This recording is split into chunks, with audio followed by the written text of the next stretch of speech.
Queria convocar o senhor Carlos Frederico Rocha aqui para a mesa. Fred, cadê você?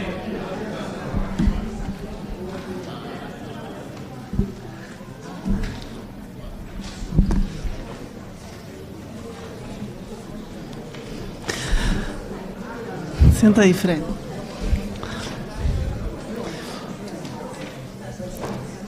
Bom, boa noite a todos e todas. Gostaria de agradecer imensamente a presença de vocês, agradecer a presença da vice-reitora Denise Nascimento, representando o reitor, dos pró-reitores Eduardo Serra e Maria Malta. E nós vamos dar início a essa sessão de posse da nova diretoria da DUFERJ. Inicialmente faremos um balanço da atual gestão, em seguida eu vou dar posse aos conselheiros, à nova diretoria, e a nova diretoria vai assumir o comando dessa assembleia de posse. Bom, então, eu escrevi aqui um balanço, para não esquecer nada do que foi feito, e que vale a pena ser lembrado. Nossa candidatura à diretoria da DUFERJ começou a ser gestada durante a greve de 2015, rejeitada em maio no Quinhentão e aprovada na fatídica Assembleia da Escola de Música logo em seguida. Ninguém podia imaginar o que estava para acontecer. Pensar na situação da universidade à época só corrobora a nossa posição contrária à greve naquele momento. Fomos eleitos com votação expressiva, histórica para os últimos anos da DUFERJ, e ainda em 2015 iniciamos algumas mudanças. Começamos reformulando o jornalismo, substituindo aquele jornal por um boletim e intensificando a comunicação via internet, modificando o site. Mas, principalmente, explorando mais temas internos à universidade, como as condições de trabalho dos docentes e o acompanhamento das ações da reitoria.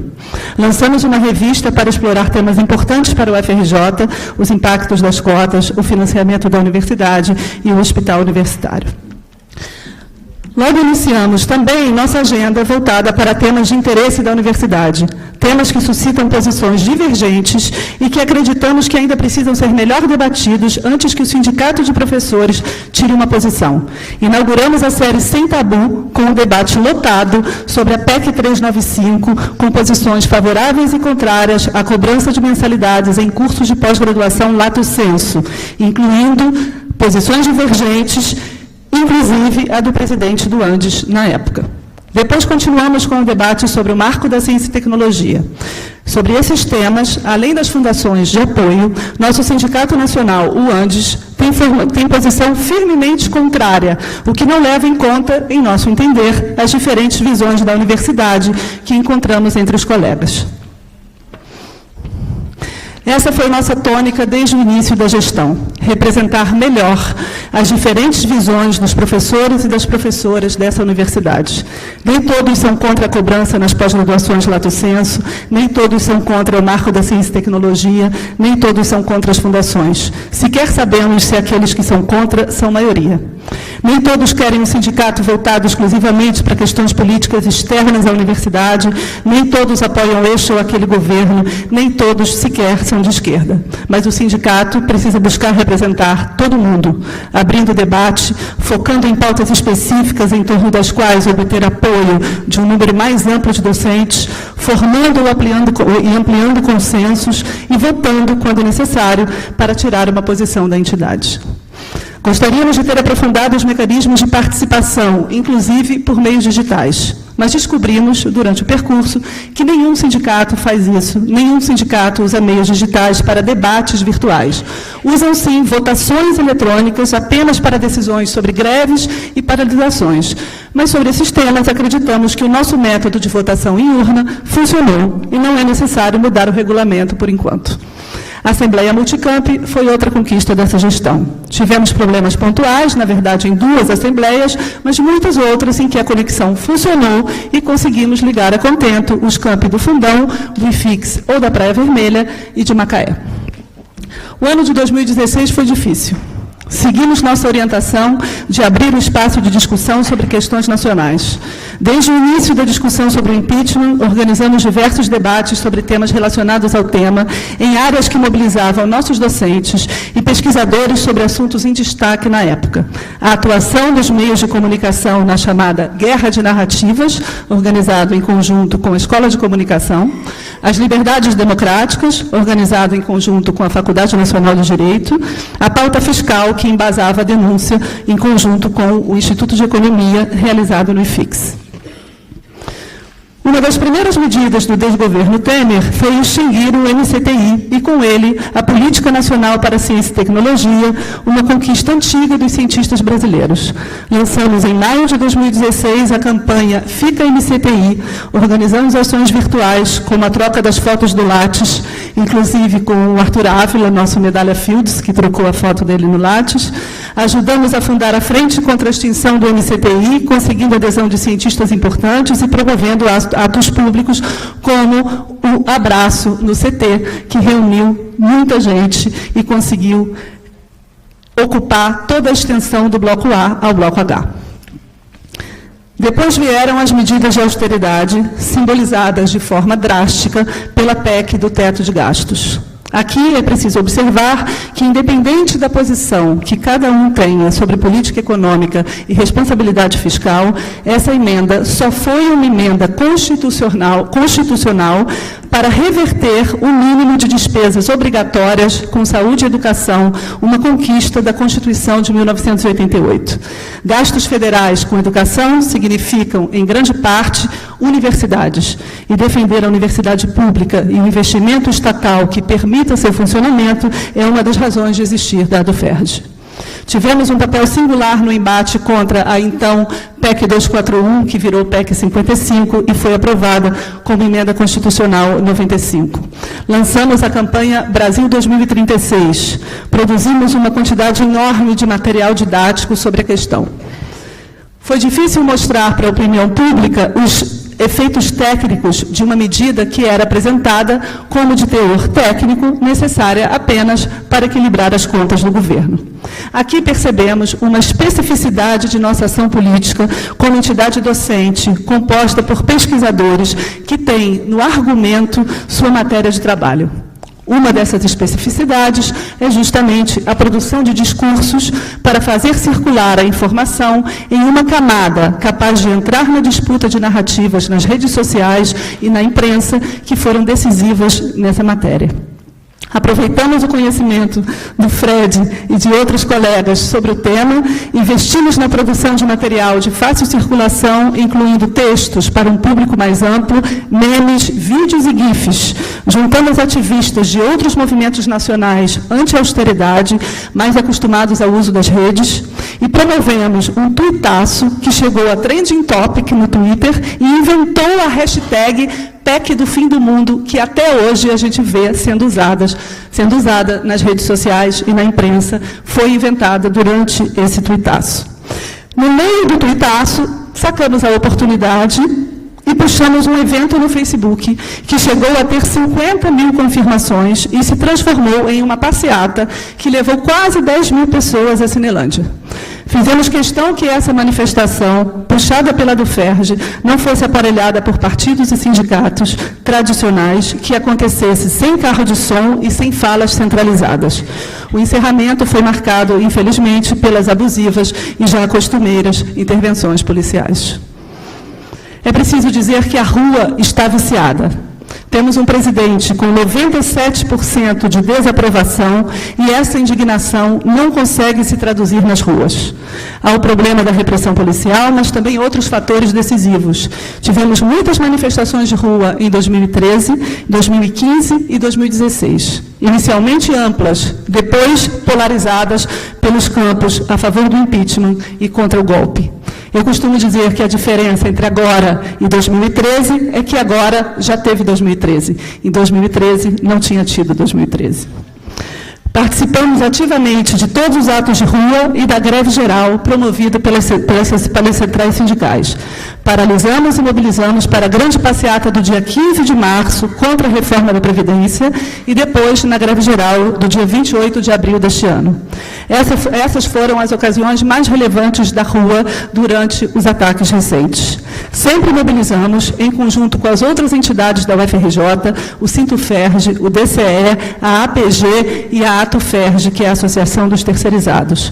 Organizamos sempre os que se tornaram tradicionais debates no IFIX, que funcionavam como um esquenta para sairmos juntos em passeata da UFRJ até a Candelária.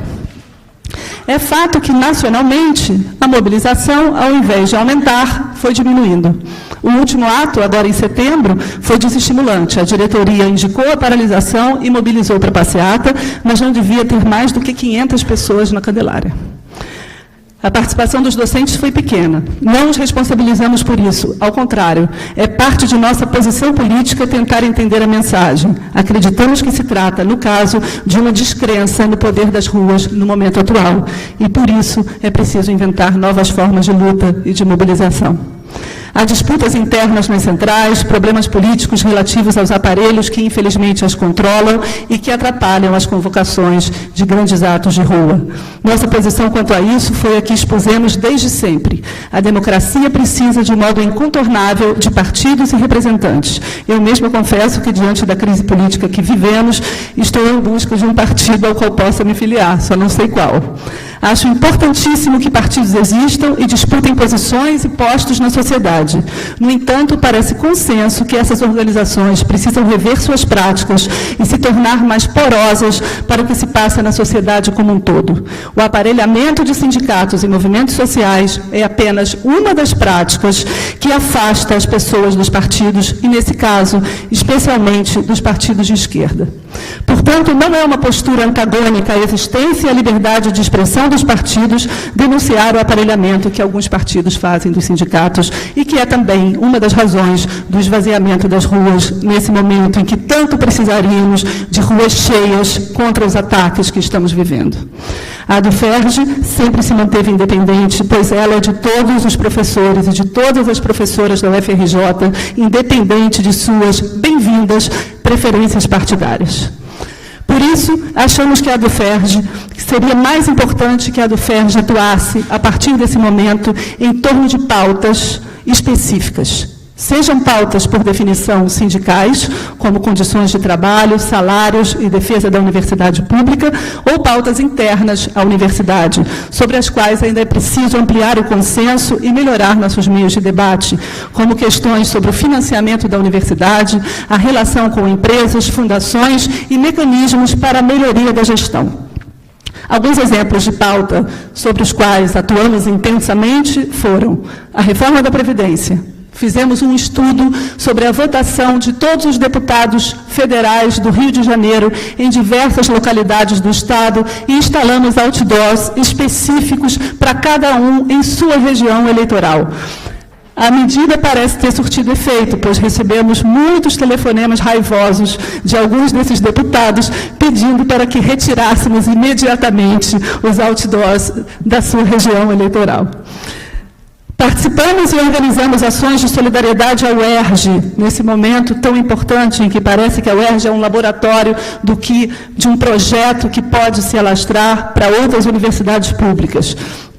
No IFIX, no CT, e colaborando também com as ações do Andes, que foi bastante ativa nesse caso da solidariedade à UERJ. Sobre a pauta urgente dos cortes do financiamento público para as universidades e para a ciência e tecnologia, articulamos nossa última ação, a campanha Conhecimento Sem Cortes. Resolvemos profissionalizar o que já tínhamos feito de forma intuitiva na campanha Brasil 2036. Conseguimos levar essa pauta por cima da polarização que marca, a meu ver, paralisa a ação política nesse momento. Contratamos profissionais especializadas que já trabalharam em causas como do Greenpeace ou da Anistia Internacional e que estão acostumadas a unir a batalha simbólica e discursiva das redes sociais às ações nas ruas e no Parlamento.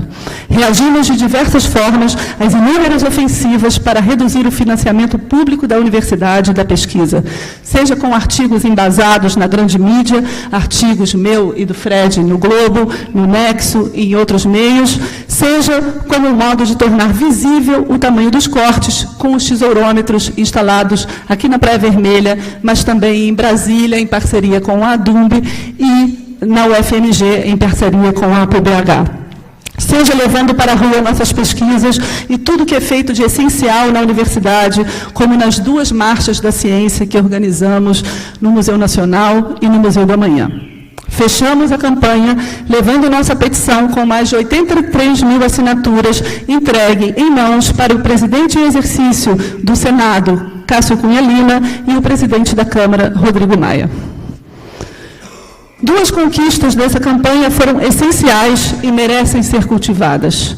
Uma, a ampliação das alianças de nosso sindicato docente. Sociedades científicas e estudantis, especialmente de pós-graduação, e conseguimos isso agindo de acordo com nossas especificidades.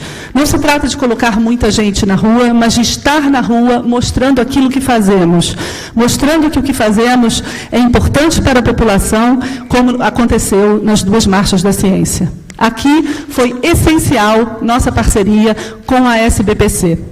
Ao contrário do Andes, que produz inúmeras notas e até cartilhas para criticar as posições da SBPC, acreditamos ser essa uma parceria fundamental para um sindicato docente. Além disso, nos aproximamos de outras ADs de universidades importantes, como da UFMG e da UNB, cujo presidente está presente, inclusive o Virgílio, queria aproveitar para agradecer, que também tem posições críticas em relação a esse tipo de posição sectária do Andes. Uma segunda conquista de nossa campanha foi a percepção do quanto temos para fazer agindo a partir de nosso conhecimento próprio como pesquisadores. Produção de contra-argumentos, produção de textos didáticos que possam levar à opinião pública nosso ponto de vista de um modo embasado, com menos palavras de ordem e mais argumentos. Uma convicção perpassou todas as nossas ações. Sem a sociedade ao nosso lado, perderemos a causa da universidade pública e da pesquisa. Por isso, todos os meios são essenciais para convencer a sociedade da importância dessa universidade e de todas as universidades públicas do país. Por último, gostaria de mostrar que fizemos tudo isso deixando o orçamento da ADUFERJ maior do que quando entramos. Quando assumimos, a ADUFERJ tinha na conta do Banco do Brasil e nas suas aplicações um montante de R$ 727.681. Devido a alterações nas aplicações, a adesão de alguns sindicalizados, o saldo é de 47, mas, sobretudo, por causa do aumento de salário dos professores em 3 ocasiões, estamos deixando para a administração da nova diretoria a quantia de R$ 1.248.215. A arrecadação mensal da ADUFERJ, acho importante que todos os sindicalizados saibam, é de R$ 400 mil, com gasto com funcionários em torno de R$ 90 mil mensais e mensalidades para o Andes e o Conlutas de R$ 120 mil. Durante os 2 anos de nossa gestão, aí estão nossos maiores gastos. O gasto com boletins e revistas, incluindo impressão, distribuição, envio eletrônico, material gráfico, correios, que ao todo, isso é durante os 2 anos da gestão, tá? Nós somamos tudo, R$ 357 mil. Os cálculos do contador para os sindicalizados sobre nosso processo dos 3,17%, que ficou em R$ 123 mil. Nós contribuímos, além da mensalidade, com o Andes para o Ocupa Brasília, enviando 10 ônibus para essa manifestação, que custaram ao todo R$ 113 mil. A campanha Conhecimento Sem Cortes, que teve um custo para a ADUFERJ de R$ 57 mil, porque foi um custo dividido com as outras ADs que realizaram a campanha conosco, a AD da UNB e a AD da UFMG, a APBH. Então, para a gente, ficou em R$ 55 mil. As assembleias Multicamp, que custaram R$ 72 mil, juntando todas. Esses outdoors da reforma da Previdência, em torno de R$ 40 mil. O nosso tesourômetro, porque nesse caso cada AD pagou o seu, o nosso foi 39 mil, e a campanha Brasil 2036, 19 mil reais.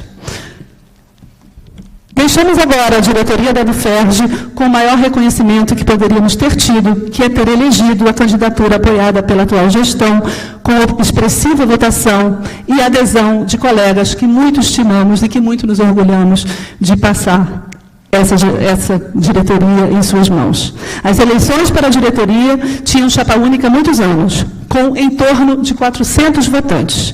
Em 2015 foram 1.500 votantes e agora 1.308.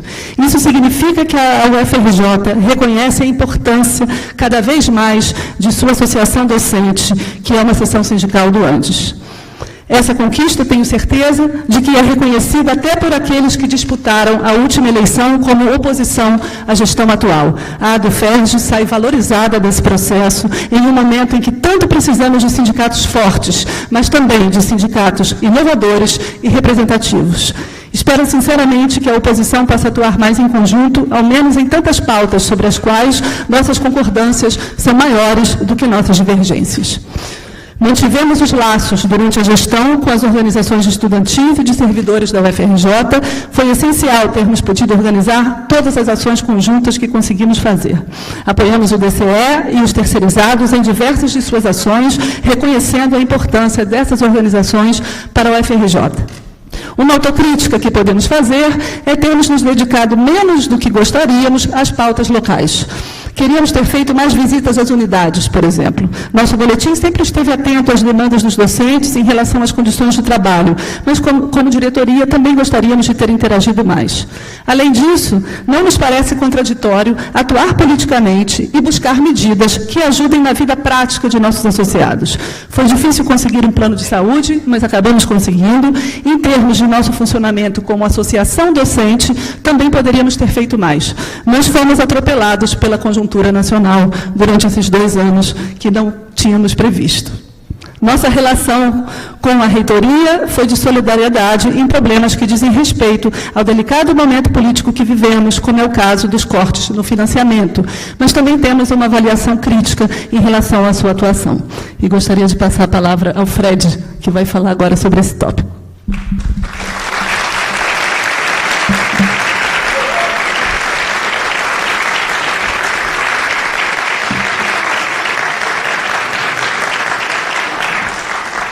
Bom, boa noite a todos e a todas. As pautas internas não ficaram ausentes de nossa gestão, estão entre o que entendemos ser objetivo de nossa associação.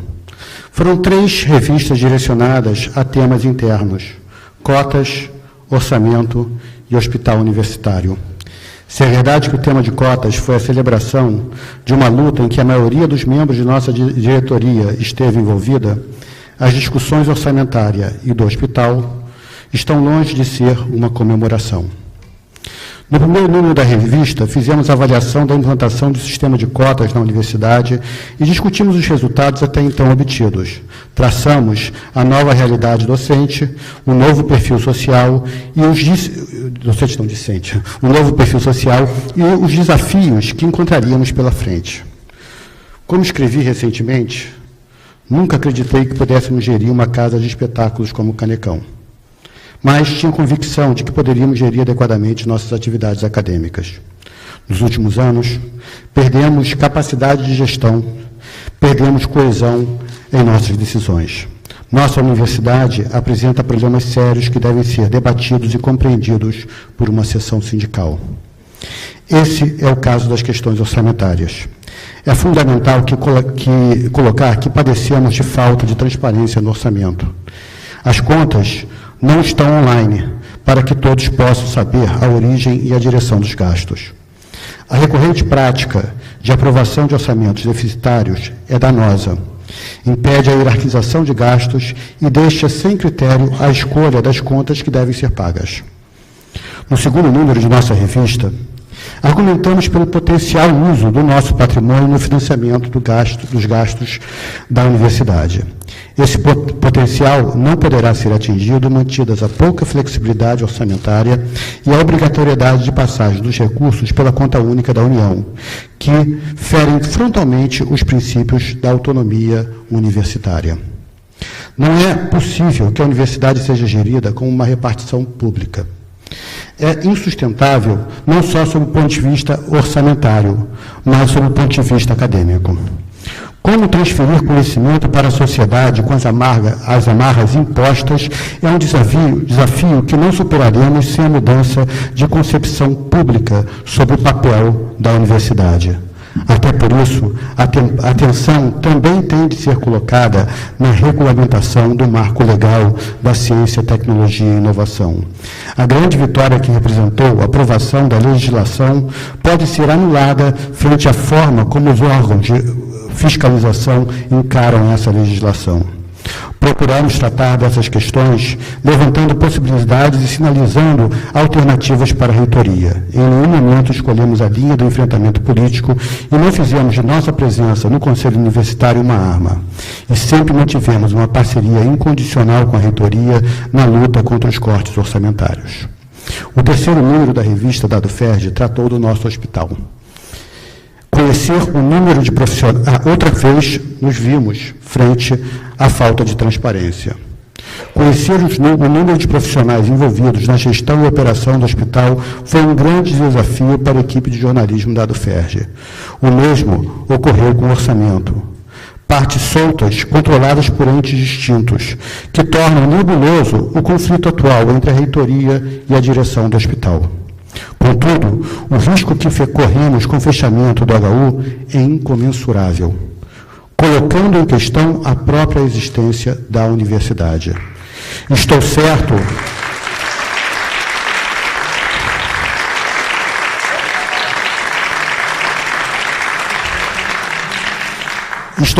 de que não haverá o FRJ sem HU e que o fim do HU ameaça o destino do sistema universitário.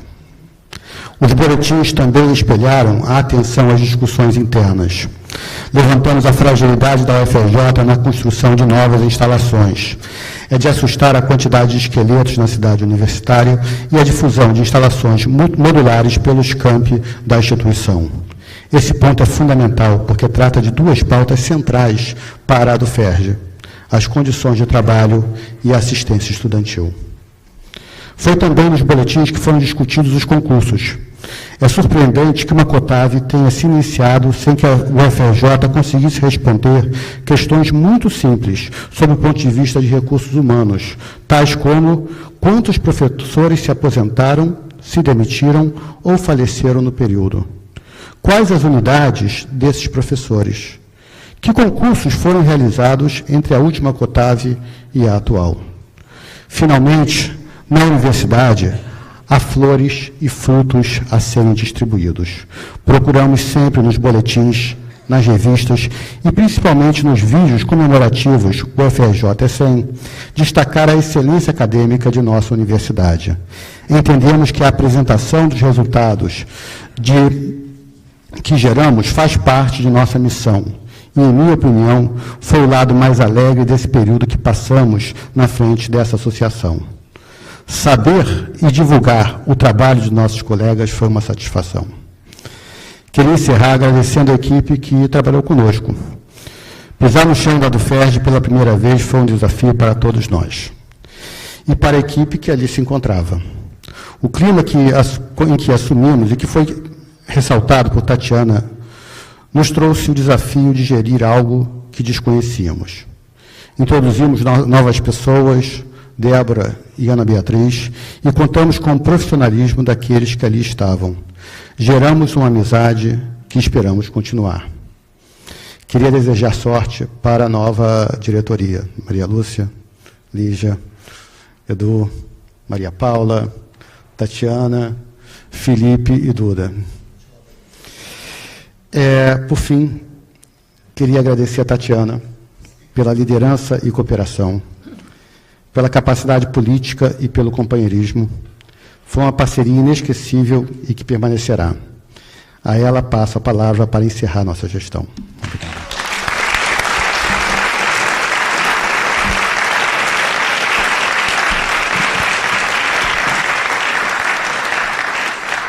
Bom, antes de fazer os meus agradecimentos, eu queria dizer uma palavra sobre como eu vejo a universidade pública no Brasil de hoje. Eu estou convencida de que aqui está uma das maiores potências desse país. Não se trata somente de uma defesa corporativa. Há um enorme potencial aqui para criarmos, a partir da universidade, um novo modelo de desenvolvimento que nos leve para o século XXI.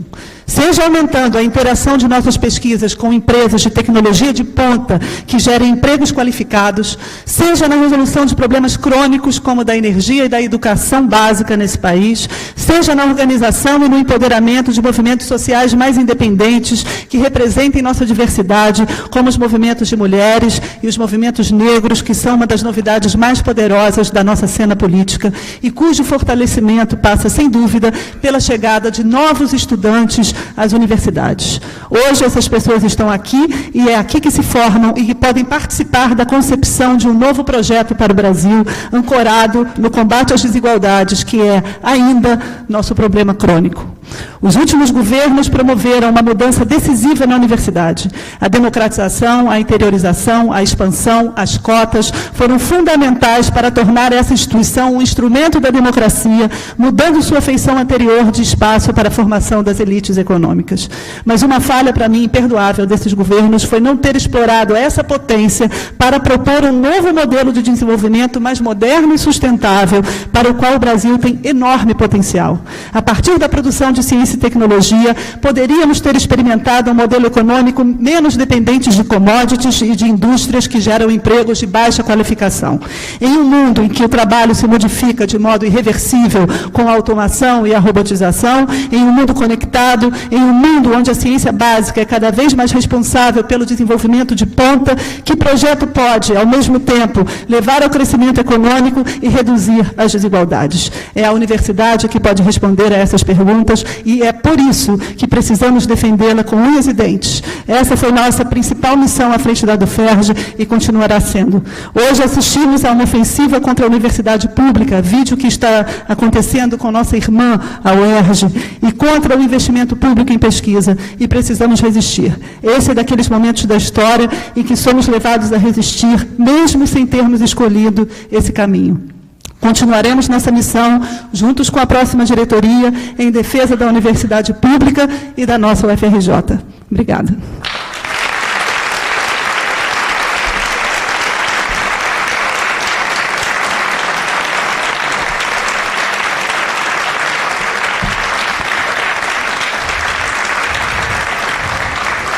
Agora, algumas palavras de agradecimentos rápidos. Queria agradecer muito a toda a equipe da DUFERJ, ao Alex, ao Bellini, que já estavam lá, a Débora, que entrou depois no lugar da Elisa e ajudou a organizar tudo, nos ajudou demais, foi nosso braço direito na administração da DUFERJ. Queria agradecer toda a equipe da comunicação, Kelvin, Elisa, Silvana, Renato, que também trabalha um pouco na comunicação, e especialmente a Bia, a Ana Beatriz Magno, que entrou também com sua garra, com sua dinâmica, com sua dedicação e conseguiu renovar a comunicação da DUFERJ. Queria agradecer também as campaigners que nós contratamos para fazer a última campanha, a Rebeca, a Marina e a Lori, que está aqui presente. Queria agradecer a toda a diretoria, que foi uma parceria emocionante nesse tempo. Alguns já eram meus amigos, outros eu conheci nesse percurso. Queria agradecer ao Maguila, que é meu amigo de longa data, Fernando Santoro, ao Antônio Solé, a Silvana Lodge, que infelizmente está viajando, a Liv, que também partiu para fazer pós-doc, e o Gustavo, nosso representante de Macaé, que está aqui, e, finalmente, ao Fred, sem quem não teria acontecido nada do que eu consegui fazer na DUFERJ, que foi um parceiro que também a gente vai levar adiante. Queria agradecer também a todos os apoios que nós tivemos de pessoas que estiveram apoiando e participando das ações da diretoria, mesmo sem fazer parte oficialmente da diretoria. Não posso nomear todo mundo aqui, mas queria simbolizar esse agradecimento nas pessoas do Bruno Souza e da Tatiana Rapoport, que foi essencial em todas as nossas campanhas. Queria agradecer também a participação e ao apoio e as ideias sempre criativas, sempre dinâmicas, do meu amigo Eudeu Moreira, que, através da nossa parceria com a SBPC, esteve sempre junto em nossa caminhada, está aqui representado pelo João Torres, infelizmente o Eudeu está viajando.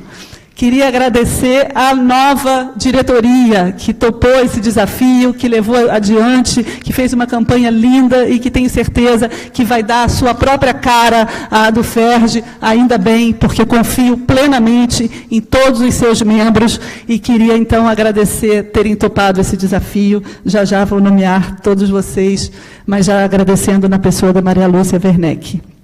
Queria agradecer, finalmente, aos meus colegas do Instituto de Matemática, que me apoiaram muito para que eu conseguisse me dedicar a essa missão, ao Vitor Giraldo, meu parceiro de todas as horas, à diretora Valci e as duas chefes do meu departamento, primeiro a Helena Lopes e agora Maria Fernanda, minha querida amiga, que está por aí. E, finalmente, agora eu vou chorar, queria agradecer a minha mãe, que também me apoiou muito, principalmente me ajudando a tomar conta do meu fofão, Matias, que eu deixei um pouco de lado.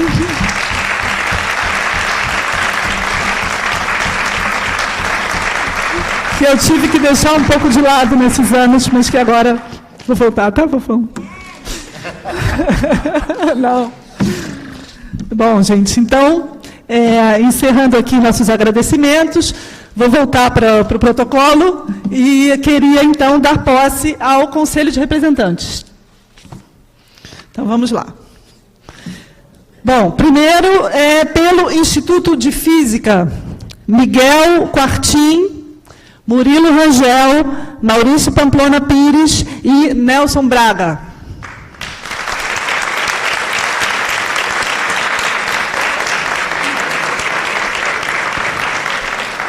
Pelo Instituto de Matemática, Tatiana Roque, sou representante, Bruno Soares da Costa, Paulo Gomes.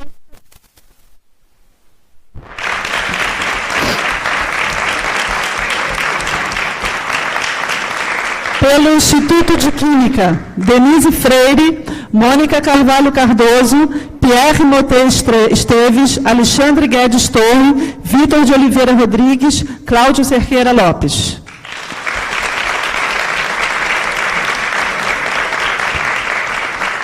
Pela Faculdade de Letras, Sônia Branco Soares, Tatiana Oliveira Ribeiro, Diego Leite de Oliveira.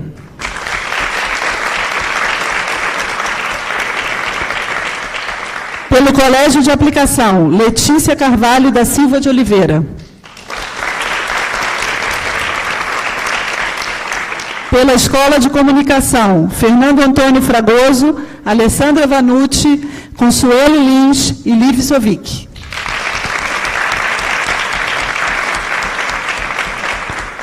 Pela Escola de Serviço Social, Elaine Martins Moreira, Luana de Souza Siqueira, Sara Granerman.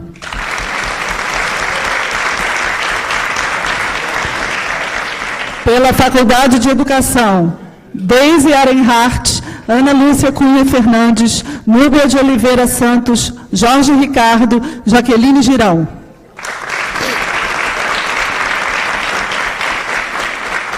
Isa Maria Cardoso Barbosa Leite.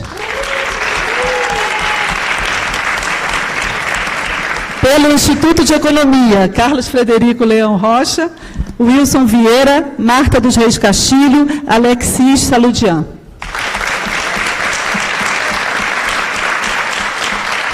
Pela Escola de Educação Física, Marcelo Paula de Melo, Luiz Aureliano Imbiriba Silva, Renato Mendonça Barreto da Silva, Alexandre Palma de Oliveira. Pela Escola de Enfermagem Ana Nery, Valcir de Oliveira Barros, Cláudia Regina Gonçalves Couto dos Santos, Gerson Luiz Marinho, Ana Luísa de Oliveira Carvalho.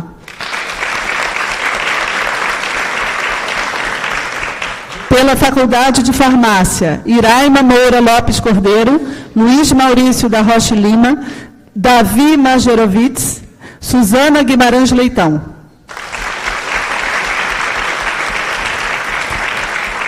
Pela Faculdade de Medicina, Cláudia Márcia Drummond da Fonseca, Valesca da Silveira, Romildo Vieira Bonfim, Júlio Guilherme da Silva. Pela Faculdade de Odontologia, Margarete Maria Gomes de Souza, Carmelo Sansone, Mirela Giongo Galvão da Silva. Pelo Instituto de Biologia, Antônio Solé Cava, Daniel Fernandes da Silva. Pelo Instituto de Biofísica, Carlos Chagas Filho, Denise Pires de Carvalho e Silvana Lodge. Pelo Instituto de Bioquímica Médica, Olavo Amaral, José Roberto Meia Fernandes. Pelo Instituto de Ciências Biomédicas, Morgana Teixeira Lima Castelo Branco, Sandra Koenig. Pelo Instituto de Estudos de Saúde Coletiva, Roni Rajo Luiz, Rejane Sobrano Pinheiro.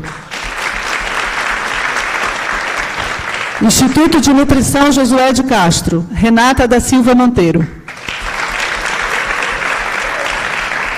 Instituto de Psiquiatria, Maria Paula Cerqueira Gomes e Ana Cristina de Figueiredo. Pela COP, Leda dos Reis Castilho, Frederico Caetano Jandre de Assis Tavares, Fábio Souza Toniolo, José Arcovitz Norman e Márcia Desotti. Pela Escola de Química, Ricardo de Andrade Medronho, Ana Maria Rocco, Heloísa Sanches e Lídia Yokoyama. Pela Escola Politécnica, Lavínia Maria Alves Borges, José Luiz Lopes da Silveira, Luiz Eduardo Azambuja, Tiago Gamboa Rito, Mariane Rimbaud Petraglia, Nísio Carvalho Lobo Brum. Pelo Instituto de Macromoléculas, Elizabeth Fernandes Lucas e Luciana Spinelli Ferreira. Por Macaé, Angélica Nakamura, Jackson de Souza Menezes, Leila Brito Bergoldi e Diego Cunha Malagueta. Em Xerém, Andréia Cláudia Freitas Ferreira.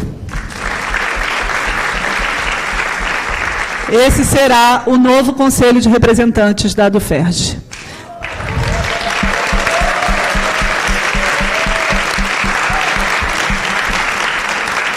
Com mais membros que o anterior, o que é também uma vitória, né? Nosso Conselho está bem mais representativo das diferentes unidades. Bom, agora então chegou o momento tão esperado. Gostaria de dar posse à nova diretoria da ADUFERJ, Seção Sindical. Maria Lúcia Teixeira Werneck Viana, presidenta.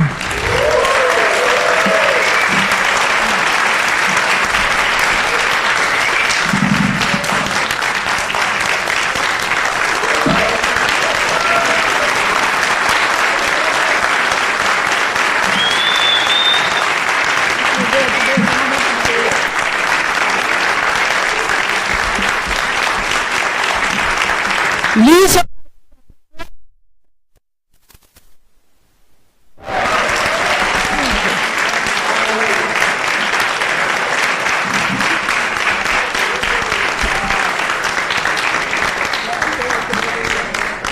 Eduardo Raul, vice-presidente.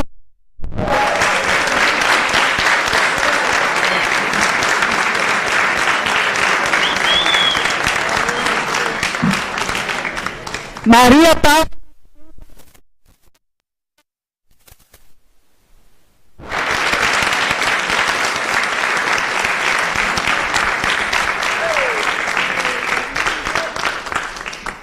Tatiana Lobo Sampaio, segunda secretária.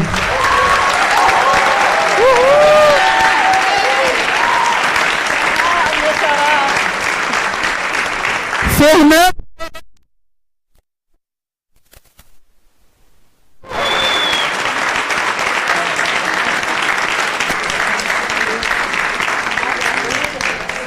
Felipe Siqueira.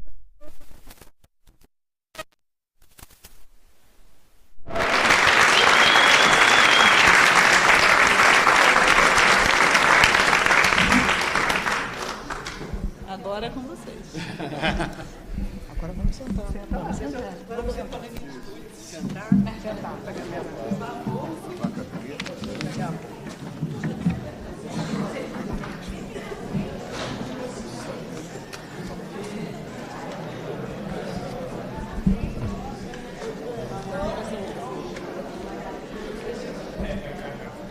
Eu pediria aos meus vices para sentarem ao meu lado, só para me dar uma forcinha, para eu me sentir mais segura.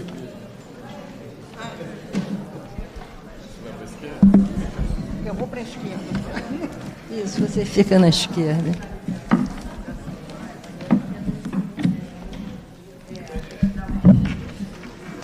Bom, boa noite a todos e todas. Nas cerimônias de que eu participei nesse salão, em ocasiões passadas, o ritual requeria sempre saudações muito formais às autoridades presentes. Magnífico, ilustríssimos, excelências. Nessa cerimônia de hoje, eles estão presentes. Alguns dos pró-reitores honrando a nós com a sua presença. Mas a cerimônia é um pouquinho diferente, né? Além deles como autoridades, há uma outra autoridade a saudar. Os professores e professoras, alguns decanos, decanas, diretores e até pró-reitores, mas todos docentes, aqui como docentes. Docentes a quem devemos representar como diretoria da DUFERJ, aqui presentes. Em nome da equipe, e para manter parte da formalidade que o evento merece, eu saúdo os professores e professoras que se dispuseram a compor o Conselho de Representantes e assim enfrentar conosco as dificuldades que seguramente nos espreitarão ao longo do caminho que vamos trilhar nos próximos 2 anos. Para isso, tomam posse hoje também. Saúdo os demais professores e professoras, cuja presença aqui me transmite a segurança de que nos apoiarão nesse percurso. Saúdo as companheiras e companheiros técnico-administrativos, que tenho certeza cá estão para nos prestar solidariedade. Agradeço a vinda, que muito nos alegra e envaidece, de amigas, amigos e familiares. Mencionei dificuldades que agravarão as já por si complexas tarefas que temos pela frente. Inúmeras dificuldades, mas entre as quais eu gostaria de enfatizar dois conjuntos de dificuldades que nos atingem com precisão, com particular precisão. Esse nós, é bom deixar claro, não é um nós majestático. Trata-se de nós mesmos, docentes universitários, docentes de uma universidade pública federal, membros de uma gremiação, que é sindicato e associação, que representa ou pretende representar os docentes da Universidade Federal do Rio de Janeiro. A primeira ordem de dificuldades pode ser resumida na expressão tempos bicudos. Vivemos, e ao que parece, sem expectativa de melhoria, tempos muito bicudos, mais bicudos do que tucanos que costumam se empolerar nas árvores da Mata Atlântica. Demissões por toda parte, jovens que não conseguem ingressar no mercado de trabalho, informalidade graçando, perda de direitos, serviços públicos se deteriorando. São alguns dos males que afetam toda a sociedade, ou parte dela, a maior parte dela, porque tem sempre uma parte, né, que está se lixando para tudo isso. As incertezas produzidas pela chamada crise econômica se juntam às perplexidades criadas pela caótica situação político-institucional do país. o judiciário legisla, o executivo julga, na verdade, um segmento dele, pois a Polícia Federal, que decide quem deve ou não ser preso, é parte subordinada, teoricamente, ao Ministério da Justiça. O resto dele, o resto do executivo, ou seja, o próprio governo, por ilegítimo e impopular, se balança pendurado na brocha. O legislativo, por sua vez, se torna fonte permanente de reportagens nos jornais, mas só raramente por conta do exercício de sua função precípua. O resultado? Apatia, descrença, ponto contra a democracia. Mas ainda, numa gradativa aproximação do nosso universo específico, na esteira da desmobilização da sociedade, da perda de credibilidade das instituições, emergem os salvacionismos de plantão. Messias de botas ou de toga ganham inusitado protagonismo. Fundamentalistas, justiceiros, especialistas em narrativas estabelecem as verdades a serem acatadas. A cultura do delacionismo, a premiação do dedo duro, a criminalização de lealdades, o acirramento dos ódios compõem o quadro sinistro que volta a ter destaque e a fazer vítimas. O obscurantismo reaparece babando, suprimindo manifestações artísticas e condenando liberdades de expressão. Numa cidade como o Rio, plantada à beira-mar, com uma secretária de Cultura que se chama Nilcemar, com um museu chamado Mar, o prefeito, o piedoso e pio prefeito, faz piada sugerindo que uma exposição de arte seja jogada no fundo do mar. Mais um ponto contra a democracia. Mas mesmo pendurado na brocha, carente de legitimidade e de apoio popular, o governo federal ainda consegue tomar medidas cujo único objetivo é fazer cafuné no pato da Fiesp, ou seja, agradar o que ele ainda acredita ser uma base de sustentação, aquilo que é genérica e simplificadamente chamado o mercado. Numa esdrúxula matemática, aprova no Congresso mecanismos para reduzir gastos, ao mesmo tempo em que libera volumosas verbas para emendas parlamentares. Os cortes nos orçamentos das universidades e institutos federais, da CAPES e do Ministério da Ciência e Tecnologia representam perdas para a produção do conhecimento que podem se tornar irreversíveis. Ponto a favor do retrocesso. Obscurantismo adornado por políticas de austeridade demarcam a arena onde poderes muito assimétricos travam disputas interministeriais e entre áreas por recursos, inviabilizando a construção de um modelo de desenvolvimento que contemple a modernidade e a democracia. Mais um ponto a favor do retrocesso. Não é difícil deduzir as consequências devastadoras dessa maléfica aliança entre obscurantismo e austeridade para o nosso universo específico. Vale dizer, para o ensino universitário público, para a pesquisa e para as atividades de extensão que são realizadas majoritariamente, em alguns casos, unicamente pelas universidades públicas. O teto criado pela Emenda Constitucional 95 desaba sobre as nossas cabeças. Velhas e novas denúncias agitam a agenda sindical. Congelamento de salários, falta de condições de trabalho, deterioração dos equipamentos, queda da qualidade do ensino, extinção de cursos de graduação, proliferação de propostas retrógradas, e etc., etc. No limite, o ataque é dirigido à própria existência da universidade pública. O segundo conjunto de dificuldades a que me referi tem a ver com o tema da representação e com as singularidades que caracterizam a função de representar interesses num universo como o nosso. A do FERJ é um sindicato, ou uma seção sindical, já que o ANDES é o sindicato nacional. Vamos deixar de lado o caráter um tanto heterodoxo que essa estrutura tem em relação à legislação sindical brasileira. Como sindicato, a do FERJ é, por definição, uma modalidade de representação corporativa. porque sua identidade se distingue de outras por uma dada situação na estrutura ocupacional da sociedade. Bancários, metalúrgicos, petroleiros, professores, etc., mas também banqueiros, empresários disso ou daquilo.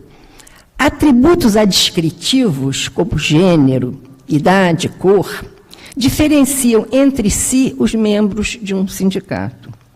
Também distinções estabelecidas por cargos e hierarquias os diferenciam, assim como posições políticas e ideológicas. No nosso caso, porém, além dessas distinções, nos diferenciamos entre nós porque portamos, produzimos, transmitimos saberes diversos, saberes técnicos, saberes artísticos. Por exemplo, um professor da escola de música pode, eventualmente, se sentir mais representado no Sindicato dos Músicos do que na do FERJ. Nos movemos em campos do conhecimento dotados de particularidades analíticas, metodológicas, e mais, no interior de cada campo, e muitas vezes atravessando as fronteiras entre eles, são cultivadas abordagens teóricas diversas, frequentemente controversas e até rivais. A convivência dentro desse universo, e que faz dele uma universidade, só pode ser mantida e, de algum modo, representada, se fundada em determinadas premissas, quais sejam a tolerância ao contraditório no que tange a convicções e opiniões, o respeito à divergência de ideias e concepções, e, sobretudo, o reconhecimento de que as verdades estabelecidas pelo dogma e o conhecimento proporcionado pela ciência, pelas ciências, são rotas radicalmente díspares para a interpretação dos fenômenos da realidade. Como representar um tal universo? Obviamente, não tenho a menor pretensão de responder a essa indagação, mas arrisco algumas suposições. Não se trata, eu pelo menos estou convencida, de dirigir o movimento, seja lá em que sentido for. Não se trata, também estou convencida, de impor a todos, ao conjunto de docentes, que equivocadamente às vezes é confundido com o movimento, decisões tomadas por poucos. A representação dos interesses de um corpo heterogêneo e plural, como a nossa categoria, exige reflexão, discussão, participação crescente, porque se trata, me parece, de um caminho que se faz ao caminhar, como canta a poesia de Antônio Machado na música de Juan Serrat, por acaso um catalão, para combinar com a picudice dos tempos. De todo modo, os 800 votos que nos elegeram foram depositados numa plataforma que pretendemos cumprir. Então, para encerrar essa fala, que já se alonga demais, eu gostaria de destacar assim, algumas das intenções que vamos tentar pôr em prática a curto, médio e longo prazo. No curto prazo, entre outras coisas, estamos planejando dar uma festa. Uma festa. Para comemorar a vitória. Outra coisa é convocar o Conselho de Representantes para, afinal, começar a ouvir as bases. E montar uma reunião aberta para discutir os critérios, isso também já começamos a encaminhar, os critérios de avaliação da CAPES, com a própria diretora de avaliação da CAPES, Rita Barradas, nós estamos tentando entrar em contato, já que a entidade tem anunciado possíveis mudanças nesses critérios. A médio prazo, pretendemos uma série de coisas. Pensar a possibilidade de novas campanhas, que poderiam girar, por exemplo, em torno da revogação da Emenda Constitucional 95, né, da Escola Sem Partido e outros temas. Buscar apoio da reitoria para realizar um debate amplo sobre atividades de extensão, que agora devem obrigatoriamente não só ser dadas, né, pelos professores, mas constar do histórico, do histórico escolar dos estudantes de graduação.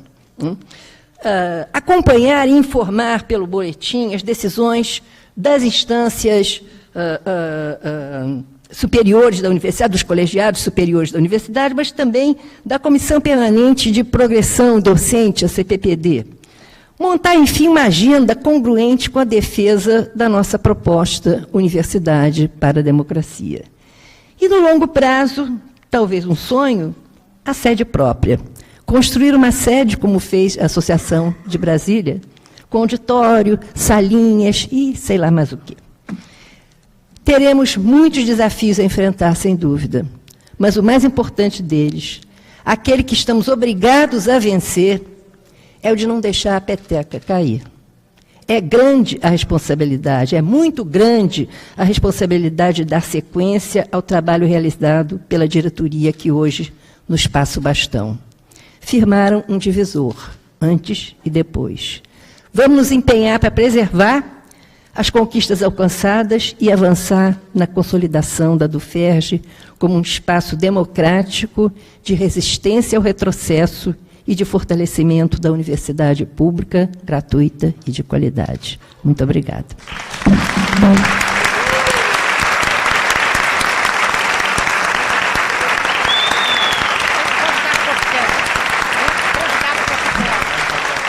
Olha só, a gente vai encerrar a questão com licença da Pró-Reitoria, da Denise, que está aqui representando o magnífico reitor. Eu tomo o seu lugar nesse momento para encerrar a questão, a sessão que devia ser a sua prerrogativa, mas como todos aqui são docentes, inclusive vocês, claro, eu convido a todos para um coquetel que vai ser servido aqui embaixo.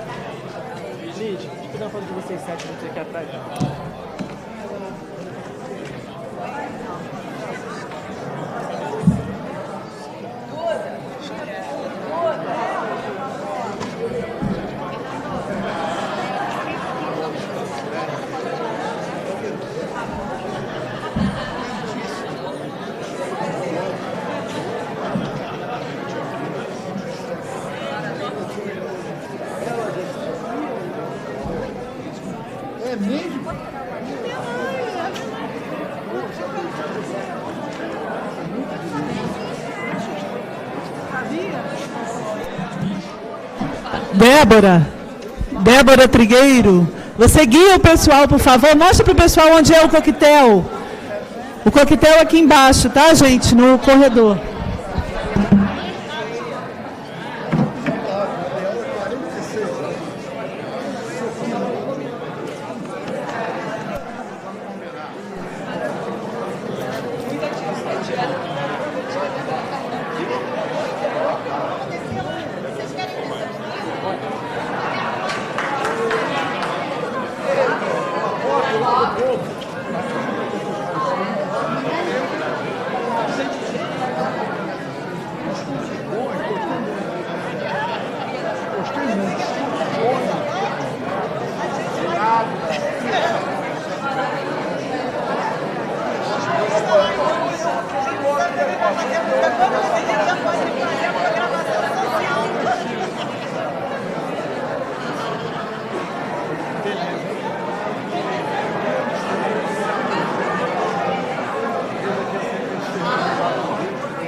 falei, eu gosto